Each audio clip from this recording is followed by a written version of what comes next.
Welcome to Cryptic Tunes, where darkness resides. एक समय पहले की बात है। एक शहर के पास एक गांव था। उस गांव में एक पुराना जंगल था। लोगों का मानना था कि वह जंगल बहुत डरावना माना जाता था, क्योंकि लोगों का मानना था कि उस जंगल में जो जाता था वह कभी भी वापस लौटकर नहीं आता था। गांव वालों का मानना था कि जो उस जंगल में जाता था, अगले दिन चौराहे पर उस इंसान की फोटो मिलती थी।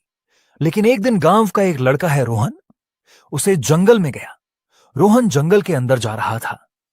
जंगल के अंदर जाते हुए उसे बहुत सन्नाटा और बहुत अंधेरा दिखाई दिया। तभी रोहन को थोड़ी दूर पर जंगल के रास्ते पर एक घर दिखाई दिया और घर के बाहर एक बुजुर्ग अंकल खड़े थे। बुजुर्ग अंकल ने रोहन को देखा और कहा, कहां जा रहे हो?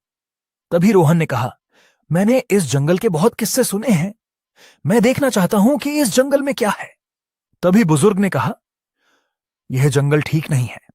जहां पर जो जाता है वह वापस नहीं आता। तुम घर लौट जाओ। लेकिन रोहन ने उसे बुजुर्ग के बात नहीं मानी और वह उसे जंगल के अंदर चला गया। रोहन जंगल के अंदर जा रहा था, पर उसे ऐसा लगा कि उसके पीछे कोई आ रहा है।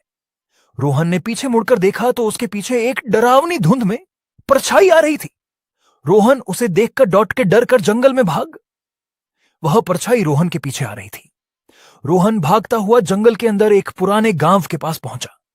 रोहन गांव के पास पहुंचा, तभी वह परछाई पीछे से गायब हो गई। तभी रोहन एक घर के दरवाजे के पास गया। रोहन ने घर का दरवाजा खटखटाया। दरवाजा खुला। उसमें से एक काली पराई में एक डरावना आदमी बाहर निकला। उसने रोहन देखा और कहा, भाग जाओ यहां से। रोहन उसे देखकर थोड़ा पीछे हटा। तभी वह डरावना आदमी एकदम से गायब हो गया। तभी रोहन हिम्मत करके उसके घर में गया। रोहन एक कमरे में गया। उसने देखा कि कमरे में बहुत सन्नाटा है। तभी उसने जमीन पर देखा कि जमीन पर किसी के पैरों के निशान हैं। रोहन उन पैरों के निशान देखकर डर गया।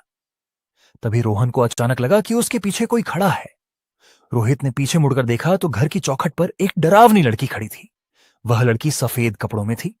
उसका चेहरा बहुत डरावना था और उसकी हंसी में एक डरावनी मुस्कान थी।